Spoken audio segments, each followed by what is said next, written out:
नमस्कार, स्वागत है आप सभी का जनसत्य न्यूज पर। मैं हूं आपके साथ अनु सिंह। आज हमारे साथ हैं उत्तर प्रदेश के आलापुर से विधायक अनीता कमल जी। अनीता जी, बहुत बहुत स्वागत है आपका जनसत्य न्यूज पर।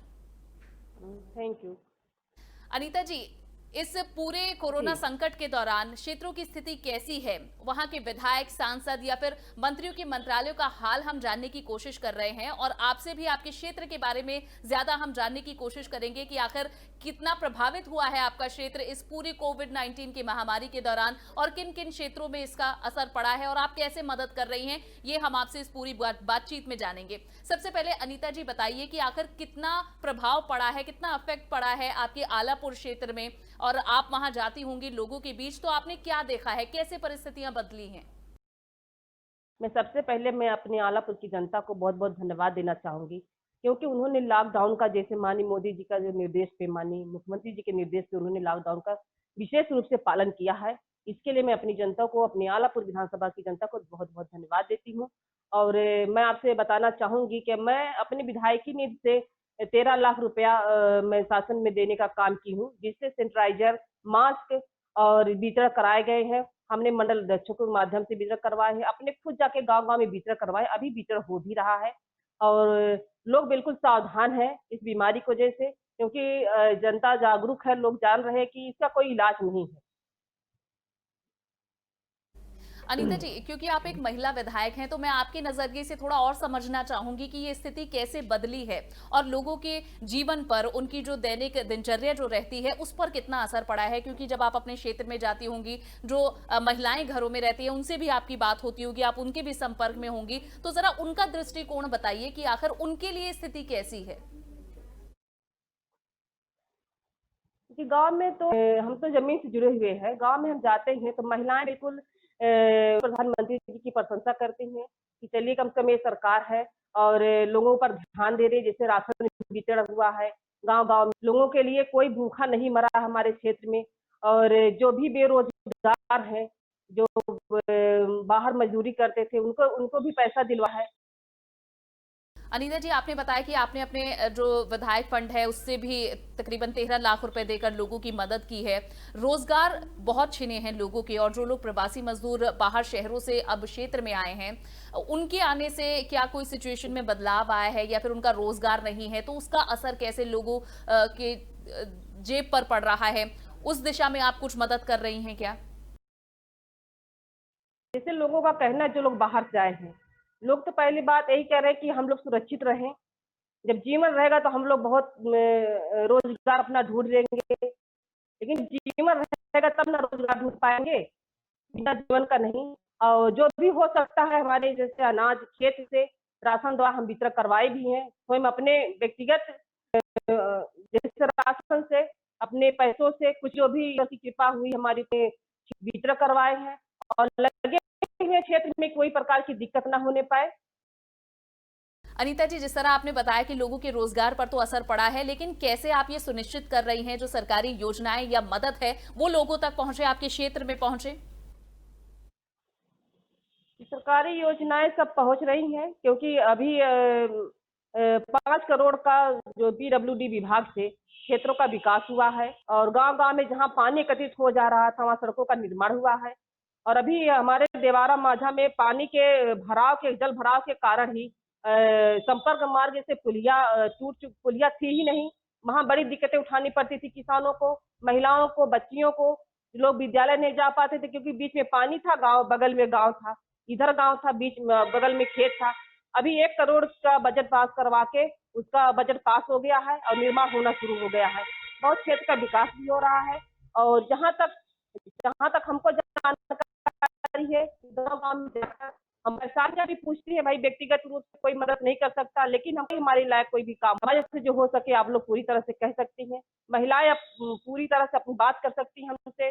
युवा हैं बेरोजगार, वो भी बात कर सकते हैं। पूरी तरह कोशिश की जा रही है कि किसी तरह से लोग कोई दिक्कत ना आने पाए, और जो सार्वजनिक काम है ये पूरी जी जान से हम लेंगे शासन में कि ये काम हो जाए। और अनीता जी, अभी कुछ रोज पहले ही हमने देखा था कि प्रवासी मजदूर सड़कों से कई 100 किलोमीटर का रास्ता तय कर गांव में पहुंच रहे थे। आपके क्षेत्र में भी लोग आए होंगे, उनसे आपने बात की थी। अब उन्हें आप कैसे मदद दे रही हैं, और उनके आने के बाद अब वो क्योंकि गांव में आ चुके हैं तो उनके लिए कैसे रोजगार या फिर और बाकी मदद के साधन उपलब्ध हैं? क्योंकि अब ये आशंका जताई जा रही है, पहले तो जो लोग प्रवासी आए हैं उनसे संक्रमण ना फैले, ये सुनिश्चित किया जाए, उसके बाद उन्हें आर्थिक तंगी ना हो क्योंकि वो अपना रोजगार पीछे छोड़कर आए हैं। तो ये तमाम चीजें आप कैसे सुनिश्चित कर रही हैं? देखिए, जो बाहर से आए हैं, पहली तो उनको व्यवस्था की गई है कि प्राइमरी विद्यालय पर रहें। 14-15 दिन तक लोग प्राइमरी विद्यालय पर रह रहे हैं। जो भी मनरेगा द्वारा काम हो रहा है वो उनको लगाया गया उसमें, ताकि उनको रोजगार भी मिल जाए, उनकी रोजी रोटी भी चले और संतुष्ट भी रहे। अनीता जी, गांव में कैसे सोशल डिस्टेंसिंग का पालन किया जा रहा है? लोग वहां समझ रहे हैं क्या?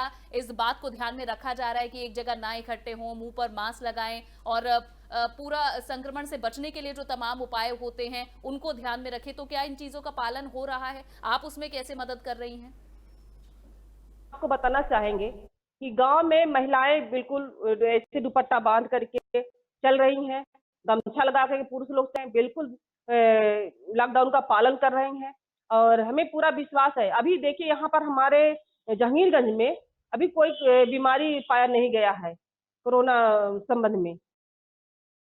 अनीता जी, इसके अलावा जिस तरह से जो अब लोग आए हैं और सरकार भी, और जिस तरह आपने कहा कि जो योजनाएं हैं चाहे मनरेगा हो या फिर अन्य योजनाओं के जरिए लोगों तक पहुंचाने की सुविधा कोशिश की जा रही है।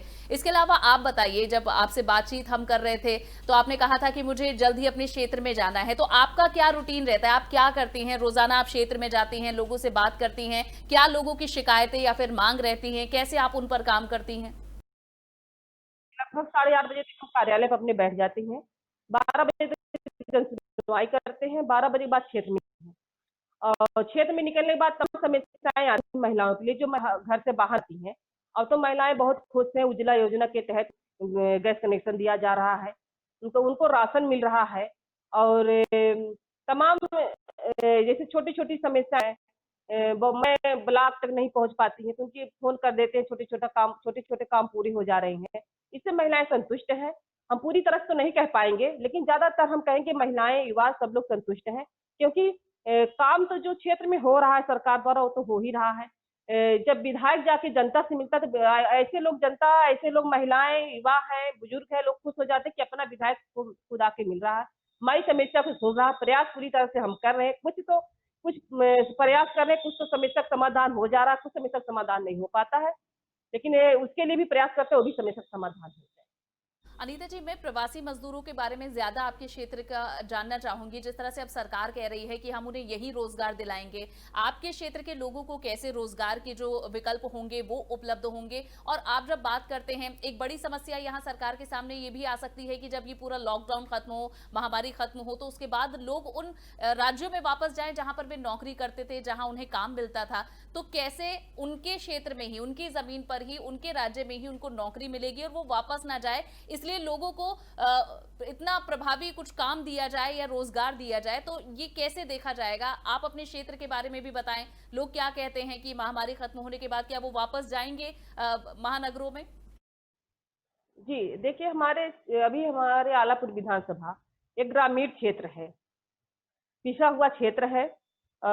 अभी तो हम ये नहीं कह पाते कि यहाँ रोजगार मिल जाएगा। फिर भी जो मजदूर है मनरेगा द्वारा और जो भी उनको रोजी रोटी मिल रही है अपना वो कर रहे हैं। जो भी मजदूरी कर रहे हैं, जैसे मकान का अपना मजदूरी कर रहे हैं, लेकिन अभी ऐसी कोई व्यवस्था है नहीं, क्योंकि ग्रामीण क्षेत्र है। यहाँ पर विकसित होना भी समय लगेगा विकास के लिए, तभी रोजगार मिल पाएगा लोगों को। अच्छा अनीता जी, जिस तरह से आप भी इस बात से मुझे उम्मीद है कि आप इससे अवेयर होंगी कि जितना लोग अब लॉकडाउन में रहे हैं तो तनाव भी बहुत ज्यादा बढ़ा है। वो कई कारणों से हुआ है। एक है कि रोजगार छिनना और आर्थिक तंगी आना। तो इन तमाम चीजों के चलते जो महिलाओं के बीच, परिवारों में जो तनाव विकसित हुआ है, तो क्या आपको लोगों से बातचीत में झलकता है? आप महिलाओं से आई एम श्योर कि आप उनसे मुखातिब होती होंगी, तो क्या ये आपको लगता है कि हाँ, इस महामारी की वजह से परिवारों में, घरों में तनाव विकसित हुआ है, तनाव बढ़ा है?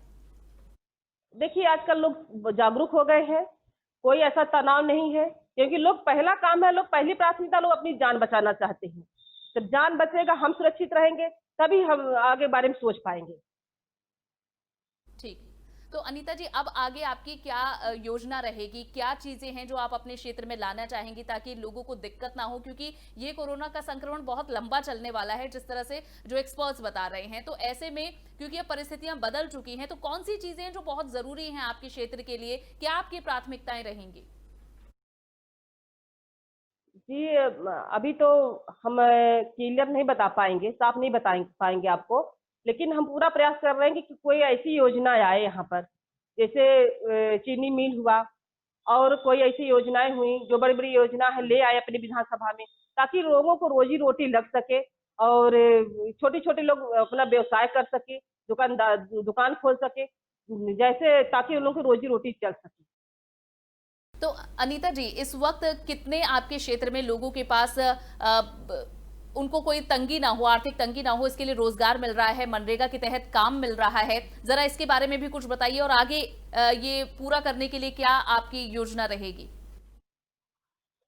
देखिए, हमारे यहाँ तो हम जानते हैं 80% लोगों को रोजगार, जैसे खुद सक्षम है, खेती है, किसानी है, लोग किसान हैं, लोग खुद काम करते हैं, गेहूं उपजाते हैं, लोग खाते हैं और लोगों को भी सहयोग करते हैं। इस तरीके से हमारी इधर कोई ज्यादा दिक्कत है नहीं।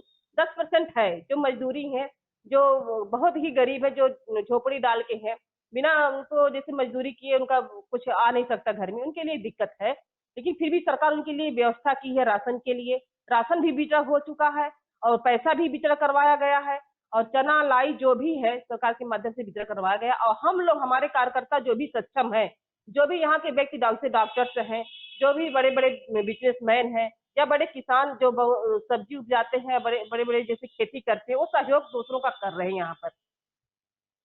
अनीता जी, आप भी लोगों के बीच जाती हैं, तो आप अपनी सुरक्षा कैसे करती हैं? क्योंकि आपने देखा होगा कि कई मंत्री नेता ये भी अब संक्रमण की जद में आ रहे हैं, तो आप अपना ख्याल जब लोगों के बीच जाती हैं तो कैसे रखती हैं? देखिए, इस समय तो मास्क लगाना तो बहुत जरूरी है, दूरी बना के रहते हैं, मास्क लगा के रहते हैं और लोगों को बताते भी, और हाथ धुल के बढ़िया से सैनिटाइजर से हाथ धुल के, और लोगों को बताते हैं आप कुछ खाने से पहले हाथ धुलिए, कुछ छूने से पहले, छूने के बाद भी हाथ धुलिए, सावधानी बरतना ही जरूरी है। अनीता जी, आखिर में हम जरूर इन जो भी जनप्रतिनिधि हमारे साथ जुड़ते हैं उनसे ये पूछते हैं कि आखिर वे अपने क्षेत्र की और आम लोगों के लिए क्या संदेश या फिर कोई अपील रखना चाहते हैं जनसत्य न्यूज के मंच से। तो आपसे भी मैं ये जानना चाहूंगी, आप कुछ कहना चाहती हैं आलापुर की जनता को या फिर और आम लोगों को कोई संदेश देना चाहती हैं? जी, मैं आलापुर की जनता से कहना चाहूंगी कि आप लोग, क्योंकि इस बीमारी का कोई इलाज है नहीं, आप लोग जितना ही सावधानी बरतेंगे उतना अच्छा रहेगा हम लोगों के लिए, आने वाले भविष्य के लिए। और हम जब सुरक्षित रहे, घर में रहें, लॉकडाउन का पालन करें और क्षेत्र का जो भी विकास होगा हमारा, उसमें हम पूरी तरह से आपके साथ रहेंगे। कोई भी दिक्कत होगी, क्षेत्रवासी हमसे कह सकते हैं, जो भी हमारे सहयोग से हो बन पड़ेगा हम क्षेत्र के लिए करेंगे। तो ये थी अनीता कमल, आलापुर की विधायक। इन्होंने बताया कि क्षेत्र की क्या स्थिति है, आगे क्या योजनाएं हैं और रोजगार के ज्यादा से ज्यादा विकल्प लोगों के पास मौजूद रहे, इसकी कोशिश वे करेंगी। इसी तरह और भी बातचीत अगर आप देखना चाहते हैं तो हमारे चैनल को जरूर सब्सक्राइब करें, इस वीडियो को लाइक और शेयर करना ना भूलें। नमस्कार।